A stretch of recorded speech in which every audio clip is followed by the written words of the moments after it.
Que l'Éternel Dieu vous bénisse.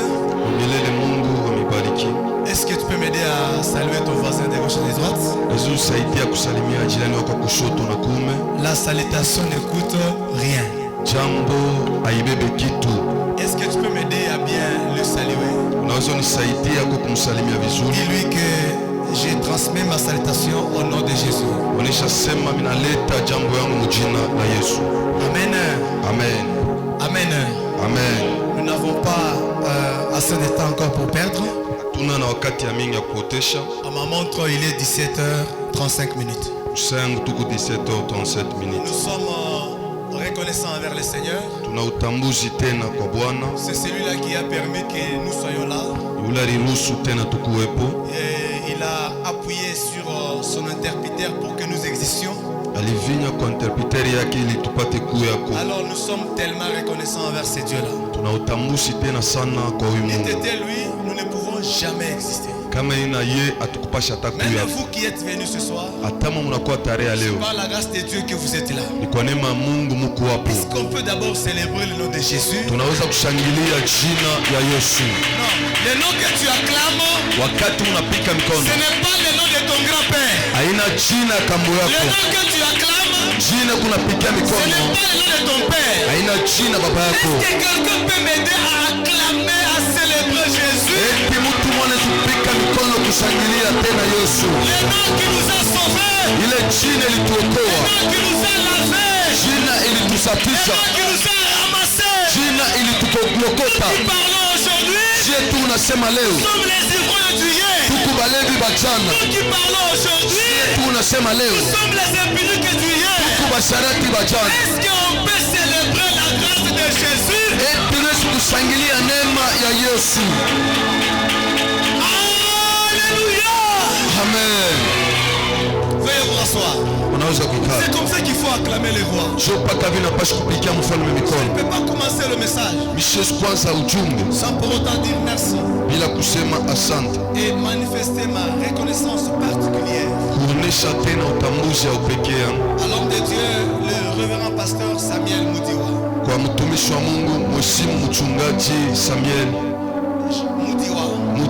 Je suis très reconnaissant, mon pasteur. Merci pour la marque de confiance que vous nous avez accordée dans la vie de Colosie. Il y a plusieurs hommes de Dieu qui parlent mieux que nous. Dans la communauté 37e, il y a plusieurs grands prédicateurs plus que nous. Dans son répertoire, il y a plusieurs noms des prophètes, des docteurs, des apôtres, des pasteurs. Saint-Esprit a retenu mon nom pour que je sois sélectionné dans cette action. Et lui, il a obéi, je suis reconnaissant. Je dis merci à toute l'équipe qui l'entoure.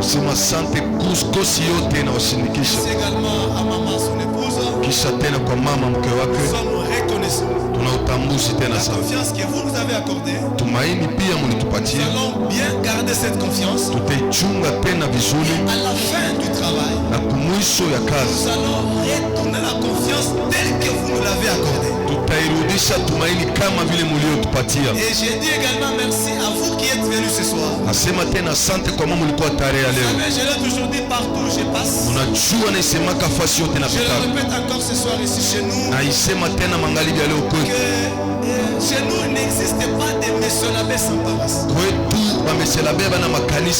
Si nous sommes ministres de la parole, si nous sommes serviteurs de Dieu, c'est parce que vous êtes là. Le ministère n'est pas exercé sur les chaises. Le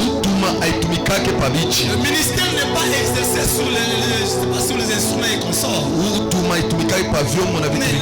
Mais le ministère, il est exercé sur les hommes que vous êtes. Si on m'appelle pasteur, parce que je suis pasteur de toi qui est venu. Si tu n'es pas là, on ne peut pas m'appeler pasteur parce qu'il y a les chaises. Non. Est-ce que j'ai béni quelqu'un? Alors tu es une personne agréable à mes yeux. Tu es une personne fantastique.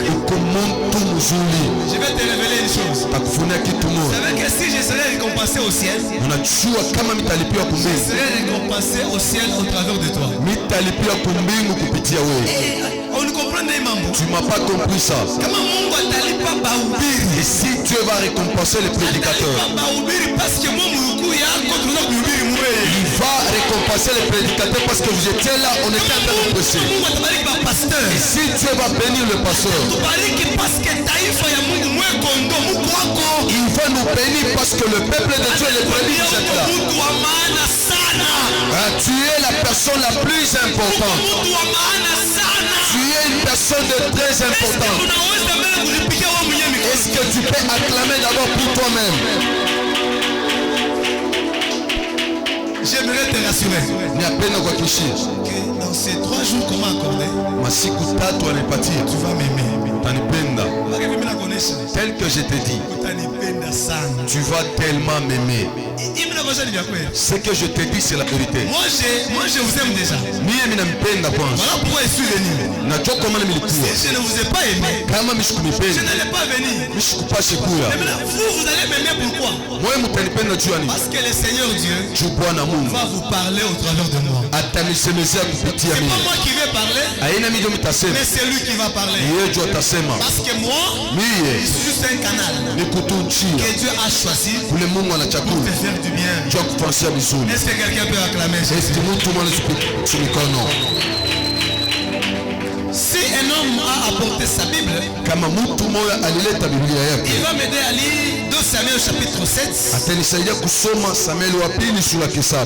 Le verset 1, verset 2. Et puis nous allons commencer à lire en kangourou, ça veut dire en sautant. Chez nous, nous en avons la parole. Je ne sais pas. Alors que nous lisons la parole de Dieu, nous allons nous tenir debout. Lorsque le roi habita dans sa maison, et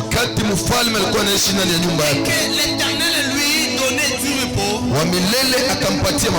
après l'avoir délivré de tous les ennemis qui l'entouraient.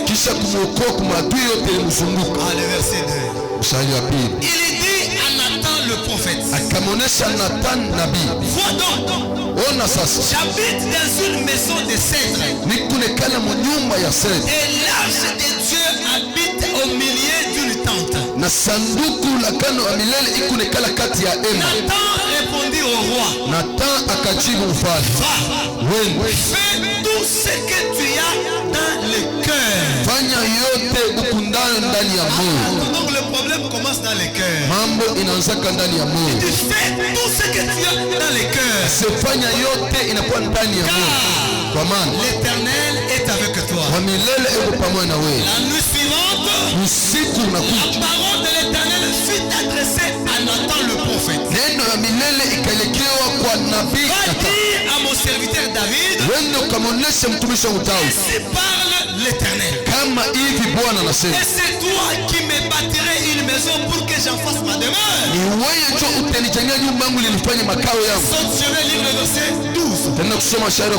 Quand tes jours seront accomplis et que tu seras couché avec tes pères, j'élèverai ta postérité après toi. C'est lui qui sera sorti de tes entrailles, et j'affermirai son règne. Ce sera lui qui bâtira une maison à mon nom, et j'affermirai pour toujours le trône de son royaume. Parole du Seigneur. Amen. Amen. Wow. Oui, j'aime les fonds. Nous allons lire aussi la Nouvelle Alliance en Matthieu chapitre 16. Et la couille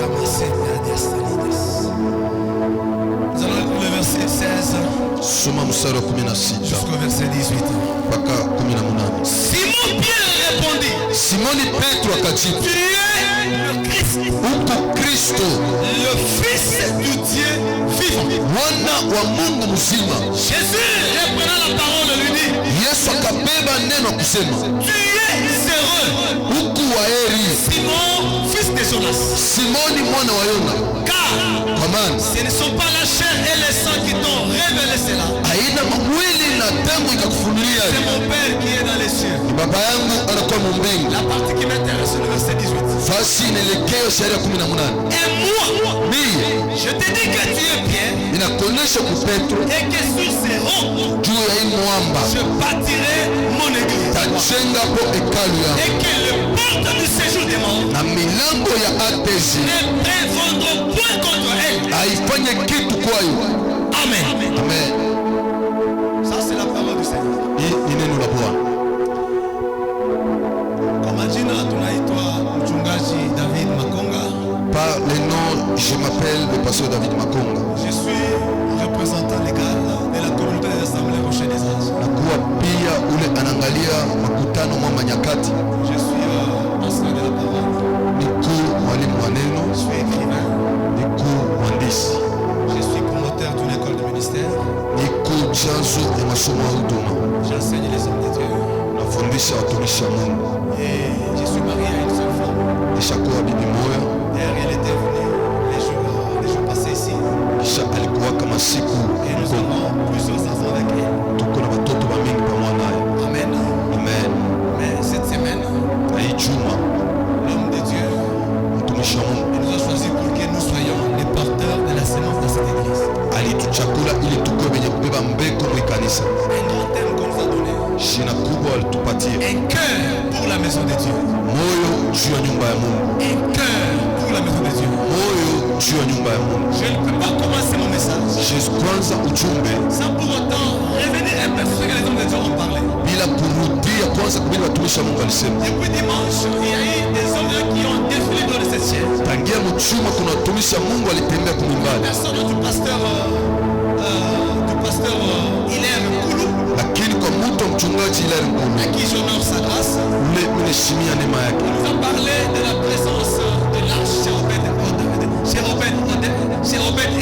Alituonesha uwapo ya sanduku la kano kwa Il a dit Obed-Edom. comment est-ce que l'arche chez Obed Edom a déclenché une bénédiction. Alisema alikani sanduku kwa Obed-Edom ilitosha Et baraka. dans ces 7 jours, Muhimu siku le sana. Seigneur Dieu Bwana Mungu est en train de chercher les Obed Edom. weko natafuta ba Ils Obed-Edom. vont accepter que l'arche demeure chez eux. Batechikia sanduku la kano ikae kwao. L'arche habite chez Obed Edom. Ili sanduku la kano ikae kwa Bien aimé, Obed-Edom. ce n'était pas une chose facile. Wapende kwa kitu kateketeke. Pourquoi? Parce que l'arche venait de tuer quelqu'un. Juu sanduku la kano ilikuwa itoka kuwa mtu. Où ça vient de mourir? Na kwapi Où ça vient de mourir? kule kunatoka kifo. Où ça vient de mourir? Usa anafariki. L'arche vient de causer un dégât. Sanduku la kano inachokoza mambo. Mais dans cette séquence-là, dans ces problèmes-là, Muile mambo David prend l'arche, Daudi anabeba sanduku la il kano. l'amène chez Obed-Edom, Anaipeleka kwa et Obed-Edom. Obed-Edom n'a pas refusé. Obed-Edom akuikataa. Même si l'arche vient de causer la mort d'Ouza, Hata sanduku la kano huwa c'est Ouza qui vient de mourir. ni Usa tu Mais anakufa. moi, j'ai une autre révélation de l'arche. Mie na ufunuo wengine tu sanduku la Le kano. problème avec l'œuvre de Dieu, Mambo na kazi ya Mungu c'est avoir la révélation de ce que tu fais. ni kupata ufunuo kwa kile unafanya. Les gens servent mal à Dieu,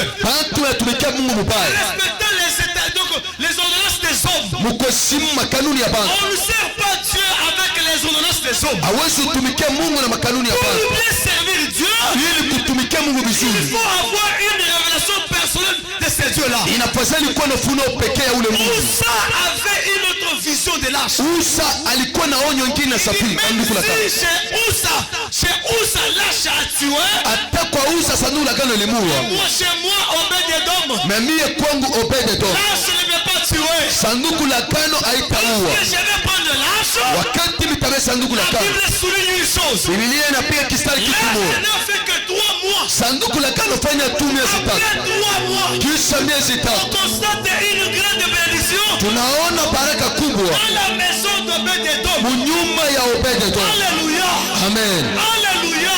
Amen. Les gens qui pouvaient passer Bantu waliweza au pita premier mois, mwezi ya ils ne kwanza pouvaient rien voir. habakuwezi kuona Au kitu. deuxième mois, Mwezi ya ils pili ne pouvaient rien voir. habawezi kuona Mais kitu. lorsque le troisième mois arrive, wakati moja tatu na tous ceux-là qui pouvaient passer sur les dômes, wote walizopita kwa ils Obed-Edom pouvaient constater la bénédiction. walipasha kuona D'où baraka. est venue cette bénédiction? Baraka ile ilitoka wapi? L'arche dans sa maison. Sanduku la kano Ah munyumba oui, yake. j'ai comment frères et sœurs. Na elewa ndugu na dada, J'ai comment frères et sœurs. na elewa ndugu na dada, Tous ceux-là qui gardent l'arche dans leur maison wote wanachunga sanduku la kano munyumba yake, finissent toujours par recevoir la bénédiction. wanafikiria mpaka kupokea baraka. Oh, c'est quoi l'arche bien-aimé? Sanduku la kano ni nini? L'arche de l'alliance Sanduku la kano était composé par un bois qu'on appelait acacia. ilitungwa na mtu mmoja anaitwa Akasia, Et le bois d'acacia na mtu wa est Akasia lié autre que l'humanité de Jésus-Christ. inakuya tu ulimwengu wa Yesu Kristo, L'humanité de Jésus-Christ. umungu Yesu Kristo. Umuntu wa Yesu-Kristo. Amen. Et à l'intérieur de ce Jésus-là, Na ndani ya ule parce Yesu que dans l'arche, il y avait trois choses. sanduku la kano mlikuwa vitu Et tatu, toutes ces trois choses na vile vitu vyote vitatu typifiaient la divinité de Dieu qui accompagnait Israël. ilikuwa inaonyesha umungu wa Mungu na kutia Israeli. Ndani ya sanduku la Il y kano avait la manne. mulikuya mani, Cette manne-là na ile ne mani pouvait jamais pourrir. haiweze kuoza, Si la manne qui descendait dans le désert na kama ile mani ilikuwa pourrissait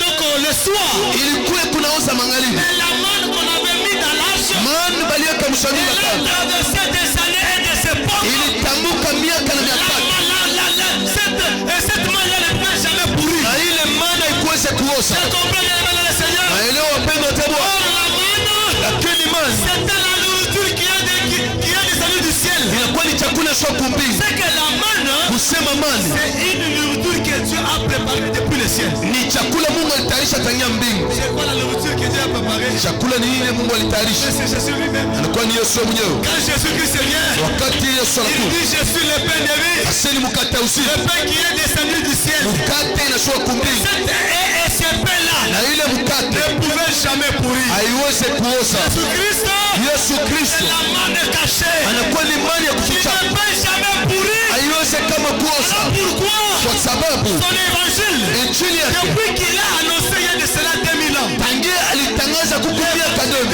Jésus est toujours d'actualité. injili ya Yesu mpaka ya sasa. Ma évangile ya bantu wengine Il y a des évangiles pour certaines inataka personnes. busubuhi. Ça commence le matin, Ifike 12h inapotea. on arrive à 12 heures, ça se disparaît. Ingine inataka busubuhi. Et d'autres commencent le matin. Wanasema vya mingi vile nabo kama nakufa batafufuka. Et aussi, ils parlent beaucoup, s'ils meurent, ils vont se Siku ressusciter. walikufwa. Les jours où ils étaient morts, Fuko yabo inashindwa kuonekana. leur résurrection n'était pas apparue. Évangile ya Yesu. Mais l'évangile de Jésus, Depuis des milliers d'années, d'aki ya miaka ya son mingi, évangile est toujours d'actualité. injili yake kupaka ya sasa. Là, il y avait la deuxième chose. Sanduku la kale ulikuwa kitu ya pili, Les bâtons d'Aaron qui avaient fleuri. ilikuwa bakora ya Haruni iliyota. Parlons du bâton qui est fleuri. Tunasema juu ya bakora iliyota, Parlons également de la résurrection de Jésus-Christ. tunasema juu ya ufufuko wa Yesu Kristo. Satan manquerait de parler de ces deux tablettes de la loi. Wakati tenikosa kusema mawe mbili ya sheria, Que ces deux tablettes kwa maana hii mawe mbili de l'écriture et son explication. ilikuwa ni andiko na tafsiri La yake. parole de Dieu qui est interprétée. Neno la Mungu inatafsiriwa, Tout ça, c'était Dieu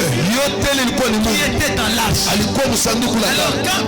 quand Obed-Edom prend l'arche, Wakati Obed-Edom ambaye sanduku la il kale, doit recevoir Dieu dans sa maison. atapokea Mungu ndani ya nyumba yake. Sikia nikwambie kitu kimoja. Laisse-moi te dire une Hii chose. masiku saba ya maombi, Dans les 7 jours de prière, utakomprendre ça Obed-Edom. si tu vas comprendre comme Obed-Edom, Hii saison shakubakia ndio 2024 ishi. la saison qui nous a déjà resté pour que 2024 Hilo finisse, shakutafuta kama miaka na miaka au c'est yakipataka. que tu as déjà cherché longtemps sans pouvoir pas Nakwambia sema trouver. utakipata katika jina la Je Yesu. te dis, tu en auras ça au nom de Si Jésus-Christ. tu vas comprendre comme Usa, Kama utaelewa kama Usa, il a compris que non, donnez l'arche chez moi. lakini unasema mnipatie sanduku la kale kwa 3 mois seulement. kisha tu miezi On tatu, va voir les signes de bénédiction dans ta maison. utaona alama ya baraka mnyumba Tu yako. n'as pas dit amen parce que tu n'as pas cru. Auseme amina tu awaminie. Dieu m'a amené ici pour te bénir. Mungu alileta hapa cha kukubariki. Paroles qui sont de ma bouche, c'est une bénédiction pour toi. Neno yote yanatoka mkina wangu ni baraka Toutes kwako. les déclarations qui sont de ma bouche, c'est une bénédiction pour toi. Tangazo yote yanatoka mkina wangu ni baraka Un kwako. cœur pour la maison de Dieu. Moyo juu ya nyumba ya Mungu. 3 mois seulement. Miezi tu tatu, L'arche sera bénie. sanduku la kale na pali. Est-ce que tu as déjà gardé Dieu dans ta maison? Eti ushakuchunga Mungu ndani ya nyumba yako. Est-ce que tu as la pensée de construire pour le Seigneur? Eti una wazo wa kujengea Bwana. Est-ce que tu as un cœur pour la maison de Dieu? Eti una moyo juu ya nyumba ya Mungu. Allez, bon, unapata moyo ya kutumikia Mungu. Et tous ceux qui avaient le cœur pour servir Dieu. Le ciel s'est mobilisé pour le bénir. Na mbingu iliandaye juu ya kuwabariki. Que Dieu te bénisse abondamment. Mungu akubariki kwa utele. C'était un message puissant pour le pasteur Hilaire. Ilikuwa ni ujumbe ya uwezo juu ya mchungaji Hilaire. Les jours suivants, c'est le patriarche qui nous a parlé. Na siku ijayo inakuwa ni mchungaji Christophe alituonesha. Le patriarche qui nous a parlé. Na yeye patriarche alitusemezea. Il nous a parlé de beaucoup de choses et j'ai écrit. Alituonesha vitu ya mingi mimi niliandika. Il a dit, anasema quel type de cœur pour la maison de Dieu? Ni aina kani ya moyo juu ya nyumba ya Mungu. Quel type de cœur? Ni aina kani ya moyo pour la maison de Dieu. Juu ya nyumba ya Mungu. J'ai compris, frère. Kaelewa ndugu. Pendant que j'étais en train de l'écouter. Wakati nilikuwa namsikiliza. Ce n'est pas tout cœur.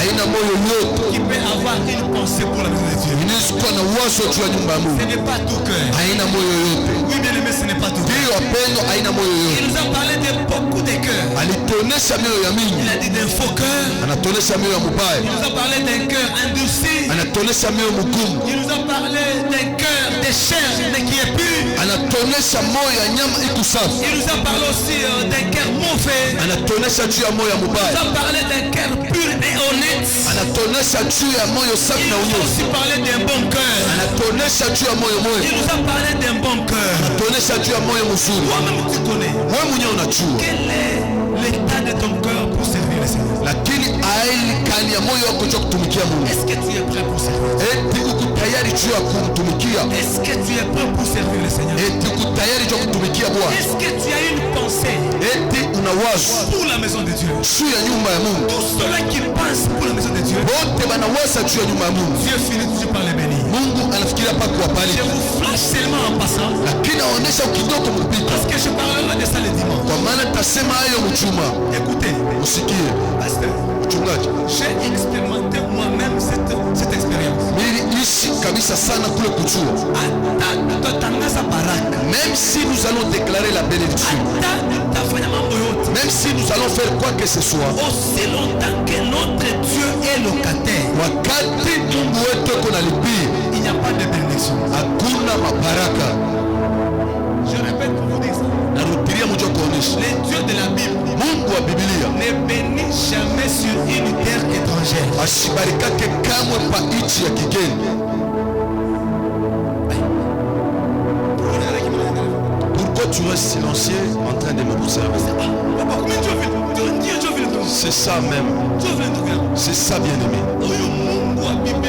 Les dieux de la Bible, Il ne bénit jamais sur une terre étrangère. asibarikake kamwe pa nchi ya kigeni. Il n'opère pas de grands exploits sur une terre qui n'est pas à lui. Asitendake maishara kubwa pafasi haina pake. Vous imaginez, Dieu est avec Israël.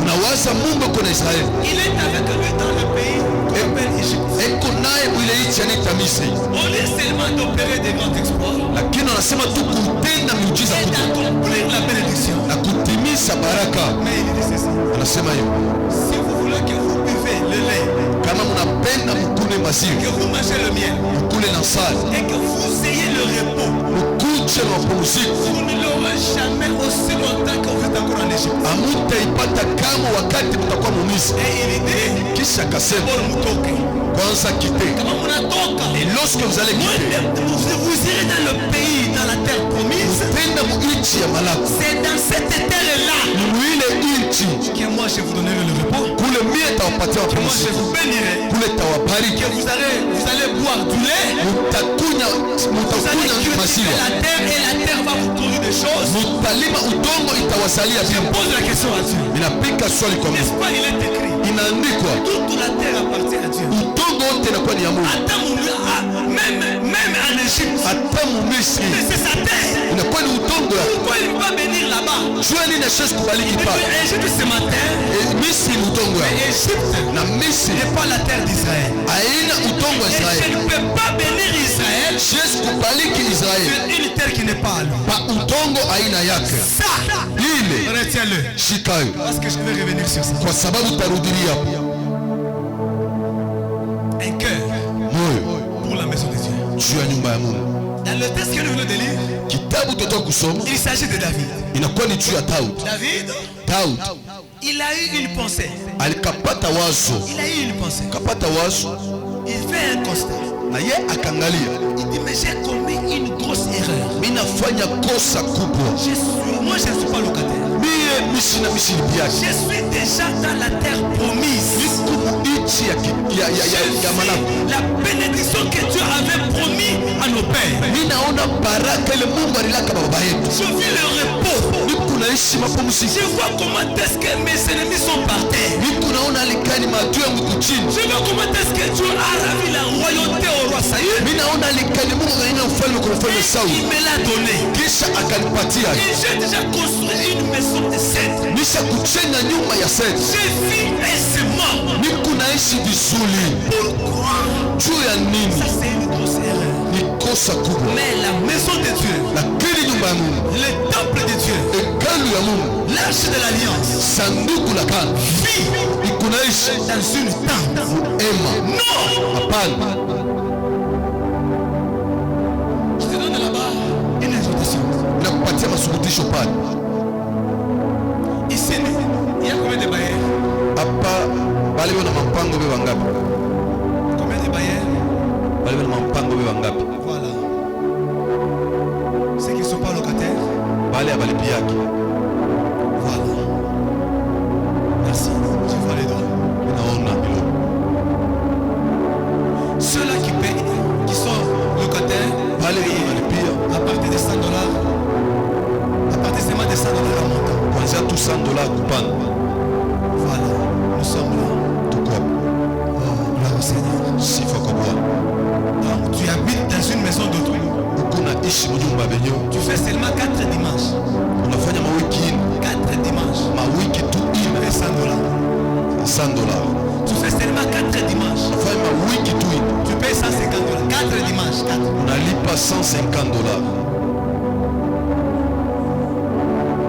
David a eu la pensée. Je ne peux pas continuer à vivre aisément chez moi. Alors que l'ange de Dieu, alors que Dieu lui-même est en train de souffrir dans une tente. Non. Pas question. Et il va prendre une résolution de bâtir pour le Seigneur. Qui est David? David, il est le fils de Jessé. Et Jessé, c'est un Bethléemite. Quand David est né, on l'appelle par le nom de David. Son nom là signifie bien-aimé. Oh, dans l'historique de la Bible, le seul bien-aimé que nous connaissons. Moi qui vous parle ce jour-là, j'étais là. Je suis dans Matthieu chapitre 3. Alors que Jésus était en train de se faire baptiser, la Bible déclare ceci. Pendant qu'il est sorti des eaux, le ciel s'ouvrit et une voix fit entrer du ciel en disant ceci: celui-ci est mon fils bien-aimé, en qui j'ai mis toute mon affection. Écoutez-les. C'est que le bien-aimé par excellence, le véritable David, c'est Jésus-Christ. Or, quand Jésus est venu, il est venu aussi comme David. David a eu la pensée en tant que bien-aimé de Dieu. Tous les bien-aimés de Dieu ont la pensée pour l'éternel. Quand tu t'appelles bien-aimé, tu t'appelles bien-aimé de Dieu. Est-ce que tu as la pensée pour l'éternel? Tout celui qui n'a pas une pensée pour l'éternel, il n'est pas David. Il n'est pas bien-aimé de Dieu. Tous les bien-aimés de Dieu, leurs pensées, leurs cœurs sont tournés vers Dieu. Ah, je comprends David. Plutôt je comprends Salomon. Salomon, il dit ceci: tout celui qui a le cœur à gauche, c'est un insensé. Ça aussi c'est un flash. Salomon dit ceci: tout celui qui a le cœur à gauche, c'est un insensé. Or pour déservir Dieu, il faut que le cœur quitte la gauche vers la droite. Je vous pose la question. C'est Salomon qui dit: tout celui qui a le cœur à gauche, c'est un insensé. Moi aussi je peux essayer pour moi. Moi aussi c'est du côté gauche. Salomon. Suleiman. Qu'est-ce que je t'ai fait? Salomon n'a pas vu même l'onction que et que Salomon n'a pas payé même de ce titre. Mais il dit, tout celui qui a un cœur à gauche, c'est un insensé. Insensé, mon français quand même ça va. Non, mon français quand même ça va. Ah, Swahili. Ça mal sonné.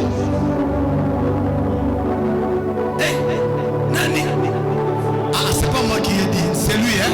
Yes, Suleiman. Parce que quand même,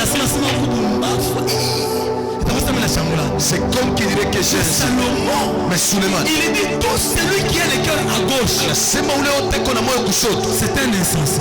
Donc, il faut prendre le cœur, les transporter du gauche vers la droite pour maintenant être sage. Et je vais convaincre Salomon. Parce que moi je ne peux pas rester insensé. Ça aussi, c'est un flash. Je vais revenir pour te dire comment transporter le cœur de la gauche à la droite pour que nous ne soyons pas loin des insensés. Et pour bien servir Dieu, personne ne peut bien servir Dieu tout en gardant le cœur à gauche. Est-ce que ça va? Est-ce que ça va? Même pour payer la parcelle de l'église, tous ceux qui ont le cœur à gauche ne peuvent jamais payer la parcelle de Dieu. Parce qu'un insensé ne peut jamais penser à Dieu. Ça c'est trop fort. Ah, Salomon, mais Salomon. Suleiman. Je ne peux jamais. Parce que je vais expliquer. Le cœur à gauche. Dans les Écritures, quand on parle de gauche, il s'agit de quoi? Parce que c'est à gauche où il y a même la main. La main gauche, elle est là. Et c'est une main qui n'a pas de force. Mais la main droite, c'est elle qui a la force. Mais Salomon encore dit, Éternel, dans ta droite, il y a quoi? Pour que nous traversons nos cœurs. Et la gauche à la droite. Parce qu'il est écrit, dans ta droite, il y a une longue vie. Dans ta droite, il y a une longue vie. Il y a la gloire. Mais dans ta gauche, il y a la richesse. Mais nous allons voir comment est-ce que ces choses vont se passer. Parce que la gauche, c'est la faiblesse. Et si nous voulons chercher la faiblesse, nous allons appeler Jésus. Nous allons appeler l'apôtre Paul. Il va nous expliquer. Nous allons comprendre comment est-ce qu'on ne peut pas servir Dieu avec le cœur à gauche. David, c'est le bien-aimé de Dieu. Quand nous lisons les Écritures, David, il est le 7e dans sa famille. Pourquoi seulement le 7e dans sa famille? Or, quand il est parti à la guerre, quand David va à la guerre, il vient comme le 4e dans sa famille. Parce qu'à la guerre, il y avait 3 frères qui l'ont précédé. Et lui, quand il vient comme le 4e, il pose la question. Mais qu'est-ce qui se passe ici? On lui dit, il y a un homme qui s'appelle Goliath.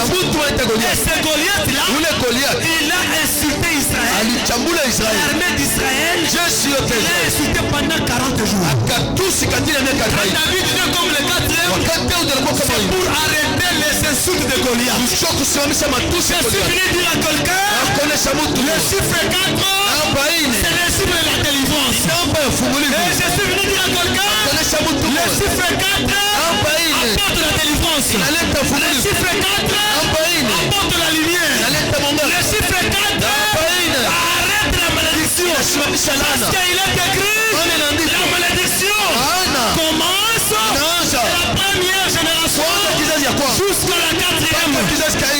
Donc ça ne peut pas te passer. Pourquoi pas? Parce que David est le 4e. La vérité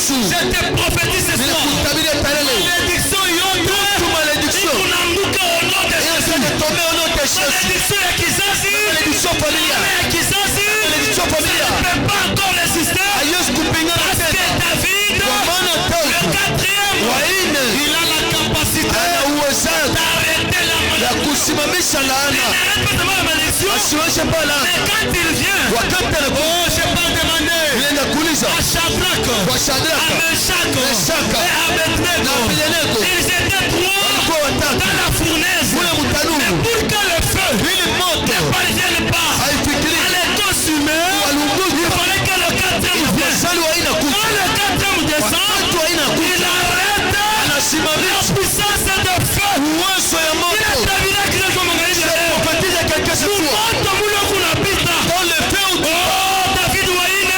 es David kati Il y a un quatrième homme kuna mtu wa qui ine va arrêter la atasimamisha puissance de ce feu. uwezo ile moto. Je le répète encore. Airudilie moto. Tout accompli. Na juu yote Tout yametimilika. accompli. Yote C'est yametimilika. ton temps Ni wakati de consommer le feu de l'ennemi. kuishi tena Ah, tu vas consommer le feu. na wewe utaishi moto.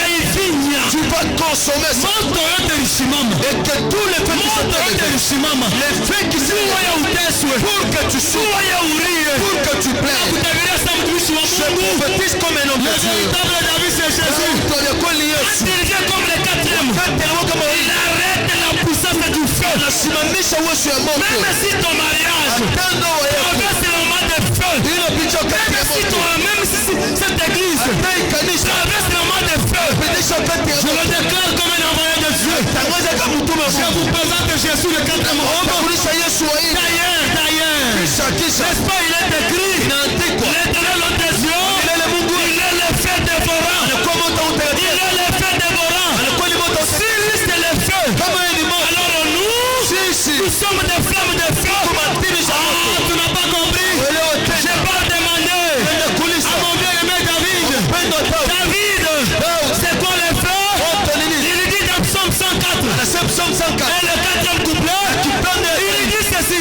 Sema Tu hivi. fais des vents. Na unafanya mpepo. Tu fais des vents. Fanya mpepo. Les messagers Chumbe. et des flammes de feu.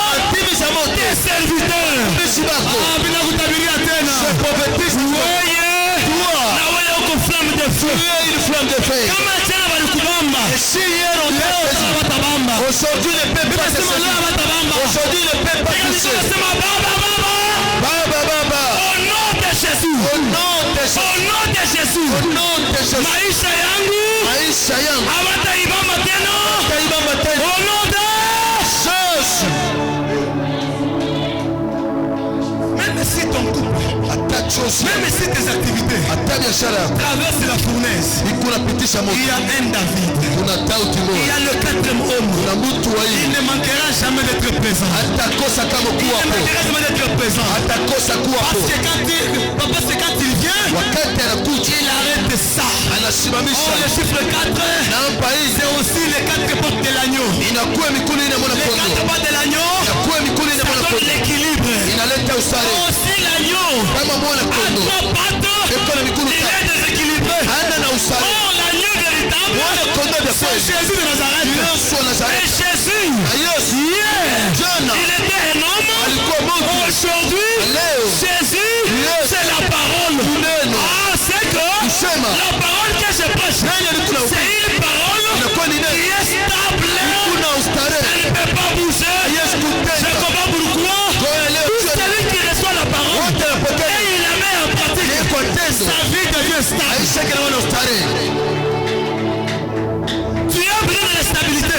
Ulazima na ustare. La stabilité, Ustare. elle est dans l'écoute de la parole de Dieu. Iko kusikiliza neno la Le Mungu. chiffre 4, Namba hii c'est aussi le chiffre ni namba de 10 l'examen de l'agneau. na kuchunguza mwana Je kondoo. comprends pourquoi. Naelewa chuo L'agneau mwana kondoo devrait être choisi alipaswa le chakuliwa premier jour. siku ya Et kwanza. on va garder l'agneau pendant 10 jours. Watamchunga katili ya masiku Du kumi, 10e au 14e jour, lakini kwa siku kumi mpaka l'agneau kumi doit na passer mbili par l'examen. mwana kondoo kapita kwa Et wachunguzi. cet agneau-là, Mwana kondoo qu'il faut seulement examiner pendant 4 jours. inafadhali mchunguza katili ya masiku nne, Oh, lakini un seul jour siku moja suffit pour son examen. inaenea juu ya machunguzo C'est yake. que Sema il y a le véritable agneau. kuna mwana kondoo vya Quand kweli. il est venu, il fallait aussi qu'il passe par l'examen de 4 personnes.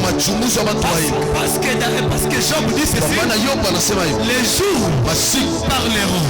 Si les jours peuvent parler, c'est que les jours sont des hommes. Ah, je comprends, frère.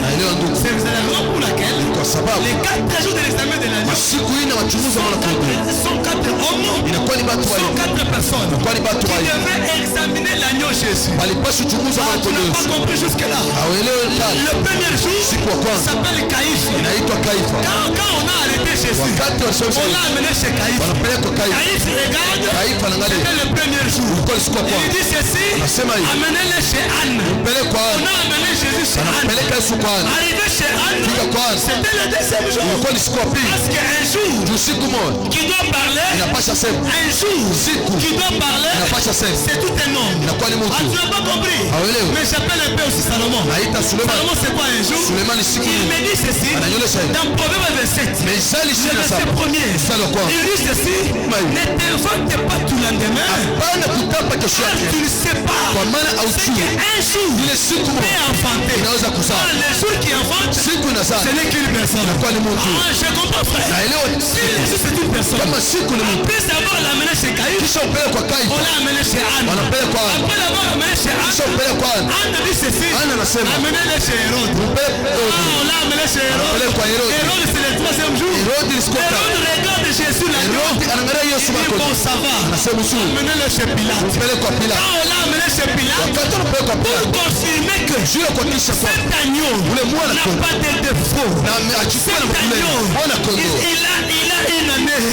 Cet agneau, il mérite d'être agneau pascal. Alors Pilate va dire ceci, je n'ai pas trouvé de défaut dans cet homme. Je n'ai pas trouvé de problème.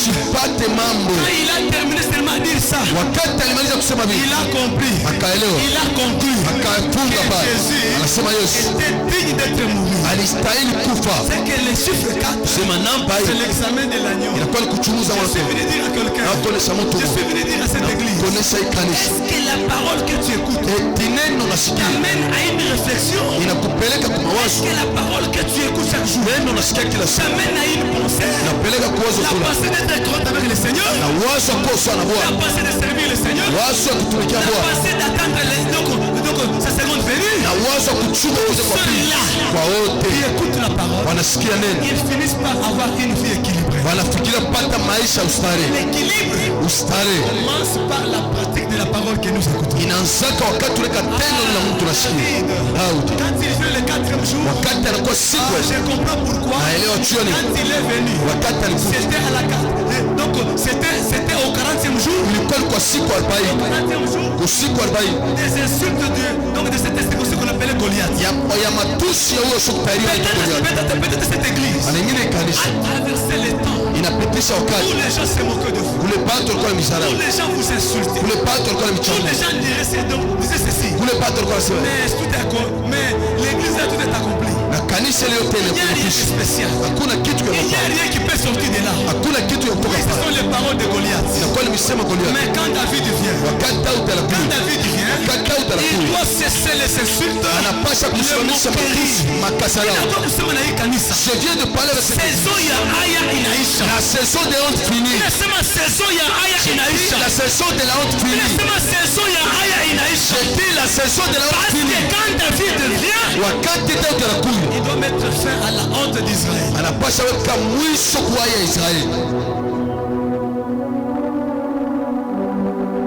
Est-ce que tu marches la tête haute? Eti unatembea kichwa juu? Ou tu as des problèmes dans ta vie? Wala uko na mambo maisha yako? Mais regardez David. Reni Daud. Je termine pour ce soir. Malizia tarehe leo. Regardez David. Reni Daud. Et David, Daud. Dieu, Mungu il a combattu pour lui. Akamkombania. Dieu, Mungu il a mis sous ses pieds tous ses ennemis. aliweka chini mikono yake maadui yake yote. David, pendant que j'étais en train de l'étudier, wakati nilikuwa namsoma, c'était un homme.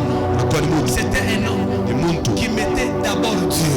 Alikuwa anaweka mbele Mungu. Dans tout ce qu'il faisait David, yote Daudi alikuwa il anafanya. ne pouvait jamais penser à Dieu. Hawezi kuwazia Mungu. Dans tout ce qu'il pouvait faire, Yote hawezi kufanya. il était le premier à offrir à Dieu. Alikuwa kwanza kutoa Il Mungu. était le premier à bâtir des hôtels. Alikuwa kwanza kujenga C'est pas pour rien, David madhabahu. était toujours victorieux. alikuwa kwa kule Daudi mshindaji. La victoire que Dieu a accordée à David. Ushindi Mungu alipatia Daudi. Si hier Kama on jana a parlé de David, nisema juu ya Daudi. donc aujourd'hui Sema leo David dont il est question maintenant, Daudi hapa c'est toi et moi. wewe na mimi. David dont il est question maintenant, Daudi mwenyewe hapa c'est toi et moi. wewe na mimi. Regardez David, Karieni Daudi. sa victoire Ushindi yake n'était pas dans ses sous. haikuwa mfupa yake. Sa victoire Ushindi yake n'était pas dans le respect des techniques de guerre. haikuwa kuheshimia na kujua kwa vita. Hapana. Non. David, Daudi quand il y a un problème, wakati na mama il savait consulter Dieu. alijua kuuliza Mungu. Ça c'est David. Ile ni Daudi. Ces jours-là, Le siku quand on a brûlé la ville de Tiscla, wakati walichoma mji wa après Tisla son absence de 3 jours, kisha ukosefu wa siku qu'est-ce que tatu, David a fait, bien aimé? Daudi alifanya nini? Avant d'aller à la guerre, Kabla kwenda il kuvita a dit donnez-moi les faux. asema nipatie Je vais fedha consulter l'éternel. penda kulisha Je milele. vais consulter l'éternel. Auliza milele. Quand il a consulté l'éternel, Wakati aliuliza quand Bwana, il a consulté l'éternel, wakati aliuliza oh Bwana, bien aimé de Dieu, wapenda wa Mungu, il est parti à la guerre, anaenda kuvita, il a remporté la victoire. alibeba ushindi. Regardez David. Karieni Daudi, Lorsque il a emmené l'arche chez Obed-Edom, wakati alipeleka sanduku la kwa Obed-Edom, juu sanduku la kale retourne en Israël. lirudi Je Israeli, n'ai jamais vu un roi pareil. siaonaka mfalme wa Ce n'est Mungu. pas pour lui qu'on appelait l'homme selon le cœur de Dieu. Haina kwa vile walimuita mtu kama moyo wa Mungu. Regardez ce que David a fait. Karia vile Daudi Si alifanya, David l'a fait, vile Daudi alifanya, bien aimé, on peut aussi le faire. penda tunaweza kufanya Si David l'a fait, kama Daudi et Dieu alifanya. l'a béni. Mungu anampali, Non seulement Dieu l'a béni, haina pa Mungu mais anampali. la Bible dit, Ile nasema Dieu a juré à David. Mungu alimlapia Daudi, Il dit, anasema donc dans ta descendance, uzao wako dans ta lignée, mukisasi et sur ton trône, na pakiti il yako ne manquera jamais de successeurs. hapata kosa kukombola. Il dit, je vais établir ton règne, Nitaweka utawala wako, sera un règne éternel. itakuwa ni utawala wa milele. Qu'est-ce que David a fait? Daudi alifanya nini? Dieu Mungu, Pour que Dieu apewe mfalme wake, qu'il puisse prendre sa royauté, mfalme wa milele. qu'il soit un royauté Sur éternelle. ton trône, Pakiti yako tu ne manqueras jamais de succès. hautakosa kama kukombola. Qu'est-ce que David a fait, bien aimé? Daudi alifanya nini? Pour Wapendwa, retourner l'arche juu ya kurudisha chez sanduku la kale Obed-Edom. kwa Obed-Edom, Plutôt le faire sortir de Obed-Edom vers Israël. kuitosha Obed-Edom pa La Israeli. Bible dit ceci. Biblia inasema hivi, David, Daudi il s'est habillé, donc il s'est habillé de ses vêtements royaux akavala mavazi ya kifalme et chaque 6 pas na kila makutembea sita des sacrificateurs, ya makuhani, chaque 6 pas, kila mikulu ya il busita devrait s'arrêter. walipasha Et kusimama, puis il va offrir. kisha watatoa, Anato bangombe. il va offrir de bœufs. Anu ashito bankondo. Lui, il n'offre pas de brebis, Anu ashito batourterelle. il était en train pas d'offrir de Anato tourterelles, bangombe. mais lui, il offrait de Après bœufs. 6 pas, Kisha mapasi, anato atana bangombe. il offrait encore de Après bœufs. 6 pas, Kisha mikulu sita. Notre Dieu, ça c'est quelle dimension de comprendre Dieu? hatua kene kuelewa Mungu. S'il vous plaît. Non, si Même si on peut seulement commencer. Donc, bon, nous sommes ici. tuko hapa Du début de l'église kwanza mwanzo wa kanisa jusque là au fond. mpaka pale kumwisho, On fait après 6 pas. tunatembea kisha mikulu On sita, doit donner une offrande. tunaleta sadaka. Après 6 pas, Kisha mikulu on sita donne une offrande. tunapaswa kuleta Qui sadaka. va réussir ici? Nani ataweza huko? Qui va réussir? Nani ule ataweza? Avec quel argent? Na makuta gani? Mais lui ne donnait pas l'argent. Ye alikuwa analeta Il pesa, donnait des bœufs. alikuwa analeta mangongo. Non seulement il donnait, Haina mpaka alikuwa analeta. après chaque 6 pas, Kisha mikulu sita. c'est ça David. Jo Daudi. Mais Lakini il dansait comme un petit garçon, comme un petit monsieur devant l'éternel. alikuwa anacheza kama mtu mdogo mbele ya Et Baba. la Bible dit, Ile anasema il tournait alikuwa na viingiza jusqu'à ce que même ses vêtements fikia pale mavazi yake soient sortis de son corps. inatoka na kumwili Il s'est yake, même dénudé. akalitosha Et mavazi. on a tué ça. Il était en train de danser, Mikal le regarde. na kama Mikali anamwangalia, Mfalme Mujima. regardez ce roi Il ici, danse comme ça, comme un homme de rien du tout. anacheza kama mtu asoma faa. David a compris Daudi anaelewa que même si je suis roi, hatani kumfanya c'est Dieu qui m'a fait cette grâce d'être roi. ni Mungu alipatia neema kwa Je ne mfalme. peux pas oublier Sitasabu là où Dieu m'a fait sortir. kule Mungu Ah, alinitosha. pasteur Samuel, j'ai compris. Jua Samuel mnalo Pour bien servir Dieu, sio kutumikia Mungu vizuri, avoir un cœur à Dieu, sio kuwa na moyo wa Mungu, il faut être reconnaissant inapaswa kuwa na de là utambuzi que Dieu t'a fait sortir. kwa kule Mungu alikutosha, De là que Dieu t'a fait sortir. kule Mungu alikutosha. Bouloche. Toi si on te prend. On essaie de te ramener ici.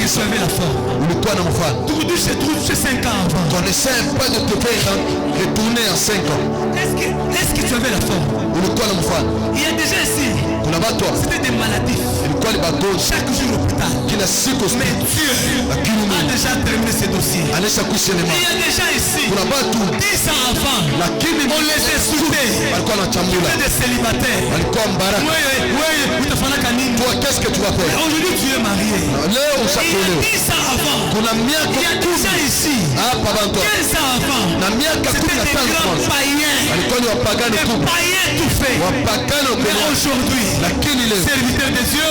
Servant de Dieu. Est-ce que tu peux raisonner de là que Dieu t'a fait sortir? Pour que tu aies un cœur. Pour que tu aies une pensée. De faire un travail à Dieu. Ce qui a fait que David trouve un trône éternel. Si David a offert après 6 pas pour retourner l'âge dans la maison de Dieu, mais son fils qui s'appelle Salomon, c'est lui qui est sorti de son cœur, de ses entrailles. Lui ne pouvait pas faire après 6 pas. Ma Bible nous dit ceci. Lui il a donné plus de 1000 bœufs. Je comprends frère. Lorsque nous servons l'éternel, Dieu ne nous bénit pas seulement nous. Lorsque nous avons un cœur pour l'éternel, aussi vous bien aimé de Dieu, nous sommes en train d'enrôler nos enfants. Nous sommes en train d'enrôler nos petits enfants. Jusqu'à la 10e génération. Jusqu'à la 1000e génération. Il y a des malédictions héréditaires. Il y a aussi des bénédictions héréditaires. Il y a aussi des bénédictions héréditaires. Les bénédictions héréditaires. Et s'il y a une malédiction héréditaire, il y a aussi la bénédiction héréditaire. Pour que ta descendance entre dans une lignée de bénédictions héréditaires, tu dois faire comme David. Je termine aujourd'hui pour que nous prions. Parce qu'aujourd'hui je voulais que nous prions pour toute personne qui sa vie est dans une fournaise. Pour toute personne, pour toute activité qui est dans une fournaise. Tu travailles mais ton travail n'est pas les possible. choses ne font que sécher. C'est que tu es dans une fournaise. Tu peux bien commencer le travail, mais après seulement quelques jours, quelques mois seulement, on te licencie. Alors cette convention est venue pour t'apporter une stabilité dans ce domaine-là. Je vais prier pour des gens qui leur santé n'est pas stable. Je vais prier pour les gens qui leur famille ne sont pas stables. Il y a des familles ici. Il n'y a que des divisions. Vous ne vous attendez plus. Kila mtu kuno, kila mtu kusudi. Chacun honore l'autre aussi. Vous rencontrez seulement aux deux. Alors que le petit de famille divisée, c'est le travail de la sorcellerie. Dans cette action, pour que nous prions et que nous renversons ces choses. Mais bien avant cela, nous allons faire comme David. Bien-aimé David, il n'était pas seulement victorieux parce qu'il était l'homme selon le cœur de Dieu, mais il savait servir Dieu. Il y a des combats qui tomberont, que lorsque tu vas comprendre que pour que ces combats tombent, j'ai déjà prié, j'ai déjà prié, j'ai déjà fait je ne sais pas, des jeûnes et des jeûnes. Cette fois-ci, je dois changer le système. Et le système, il faut parler à la terre. J'ai beaucoup aimé la prière de l'homme de Dieu hier. J'avais prié et aussi parlé à la terre. Mais si la terre ne t'obéit pas, tu vas vivre seulement le feu. Tu vas vivre la souffrance. Tu vas vivre la souffrance. Et David, regardez sa vie, il était victorieux partout. Parce que c'était quelqu'un qui savait bâtir les hôtels. Est-ce que tu es fatigué? Non. bénisse sa parole. Mungu abariki neno lake.